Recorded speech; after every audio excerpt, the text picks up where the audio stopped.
جامعہ تعلیم الدین سیڈاگر YouTube channel کو subscribe کیجیے اور مزید اپڈیٹس پانے کے لیے گھنٹے کے بٹن کو دبائیں۔ لائک، شیئر اور کمنٹ لازمی کریں۔ جزاک اللہ خیرہ۔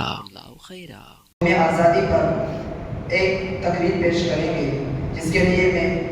درجہ عربی بنجم کے ایک طالب علم حذیفہ میوات کو مدعو کرتا ہوں کہ وہ مائک پر آ کر اپنی تقریر کو پیش کریں۔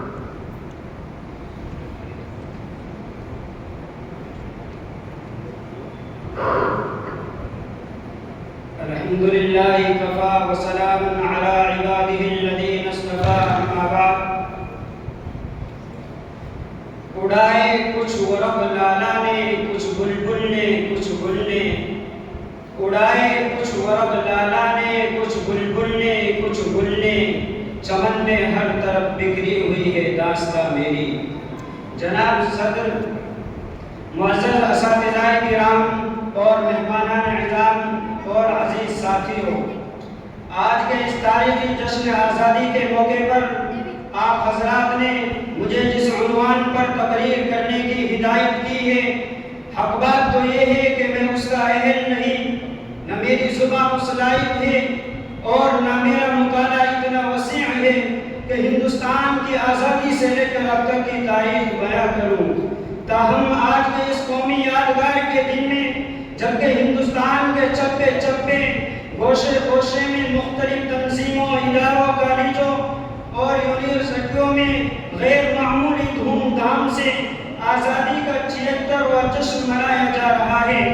غلام ہندوستان کی داستانیں اور آزادی کی کہانیاں سنائی جا رہی ہیں، مجاہدین آزادی کو خراج تحسین پیش کیا جا رہا ہے، تو ایسے وقت میں ہمیں بھی ہمارے اسلاف و اکابر کی قربانیاں یاد آتی ہیں، تو دعائے مغفرت کے لیے ہاتھ خود بخود اٹھ جاتے ہیں۔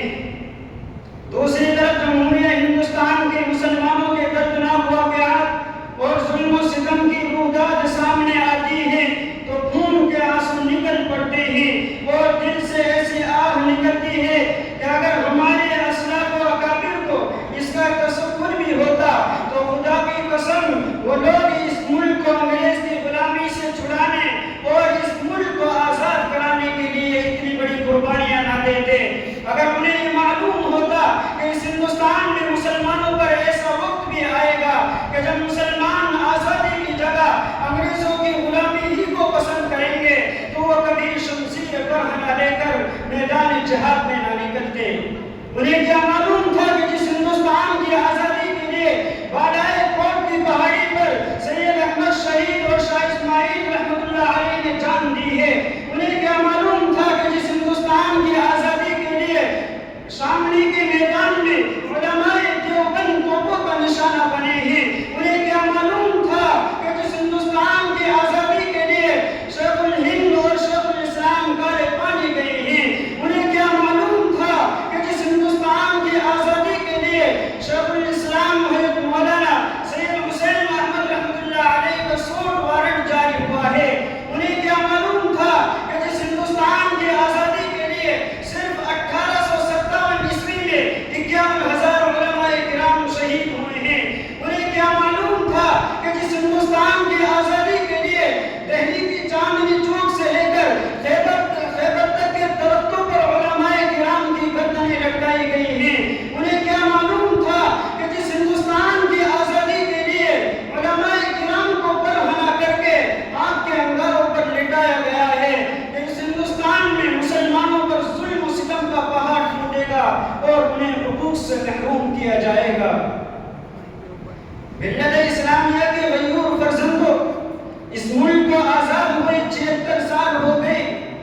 لیکن اس 76 سالہ دور آزادی میں ارباب حکومت نے مسلمانوں کے ساتھ کس طرح غیر مساویانہ رویہ اختیار کیا اور ظلم و استبداد کے کون کون سے ہتھیار استعمال کیے ہیں، اس کی درد بھری داستانیں سینکڑوں فسادات کی تاریخ میرے سامنے ہے، جسے یاد کر کے کلیجہ منہ کو آتا ہے، زبانیں گم ہو جاتی ہیں، پاؤں تلے زمین کھسک جاتی ہے کہ ہائے یہ کیسی آزادی ہے کہ مسلمانوں کا جان و مال تک محفوظ نہیں، کہیں ہماری عزت و آبرو پر شب کو مارے جا رہے ہیں، کہیں ہمارے حقوق کو پامال کیا جا رہا ہے،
بدلا جائے گا۔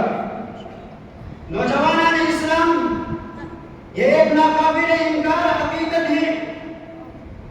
کہ ہندوستان کو آزادی سے مسلمانوں ہی نے سرفراز کیا ہے اور مسلمانوں ہی کی قربانیوں کا صلہ ہے کہ آج ہمارا ملک آزاد ہے اور آزادی کا گولڈن جشن منایا جا رہا ہے، لیکن اس کے باوجود ہم سے وطن پرستی کا سوال کیا جاتا ہے۔ ہم بتلا دینا چاہتے ہیں کہ ہم اس ملک کے وفادار ہیں، اس ملک کے ذرے ذرے پر ہمارا حق ہے، اس دیش کے چپے چپے پر ہمارا حق ہے، اور ہمیں نے اس دھرتی کے لیے آزادی کی جنگ لڑی ہے اور ہمیں نے اس ملک کو آباد کیا ہے۔ سو بار سوارا ہے ہم نے اس ملک کے گیسوئے پر ہم کو، سو بار سوارا ہے ہم نے اس ملک کے گیسوئے پر ہم کو، کہ اہل جنوں بتلائیں گے کہ ہم نے دیا ہے عالم کو۔ عزیز ساتھیوں، آج ہماری تاریخ کو مٹانے کی کوشش کی جا رہی ہے۔ جنگ آزادی کی تاریخ سے مسلمانوں کے ناموں کو نکالا جا رہا ہے اور ہمارے کارناموں کو بھلایا جا رہا ہے۔ ستم بالائے ستم تو یہ ہے کہ ہم سے سوال کیا جاتا ہے کہ تم نے ہندوستان کو کیا دیا ہے۔ اے محبان وطن، جاؤ ہمالیہ کی بلندی سے پوچھو، گنگا کی گہرائی سے پوچھو، سرزمین ہند کی شادابی سے پوچھو، ہندوستان کے صحراؤں سے پوچھو، آسمان کے تاروں سے پوچھو، یہ سب کے سب تمہیں بتلائیں گے کہ ہم نے ہندوستان کو کیا دیا ہے۔ یہ سب کے سب ہماری عظمت کے گواہ ہیں اور اس بات پر شاہد ہیں کہ بتاؤ قطب مینار کی بلندی کس نے دی، جامع مسجد کی پرشکوہ عمارت کس نے دی، لال قلعے کی عظمت کس نے دی، تاج محل کی رعنائی کس نے بخشی۔ جب گلستہ کو ابروں کی ضرورت پڑی، سب سے پہلے گردن ہماری ہی کٹی۔ جب گلستہ کو ابروں کی ضرورت پڑی، سب سے پہلے گردن ہماری ہی کٹی۔ پھر بھی کہتے ہیں ہم سے یہ اہل چمن، یہ چمن ہمارا ہے تمہارا نہیں۔ دانشوران قوم، آج حکومت کے دریاؤں سے لے کر ملازمت کے میدان تک اقلیت کا نعرہ لگایا جاتا ہے، جبکہ ہندوستان کی آزادی میں برادر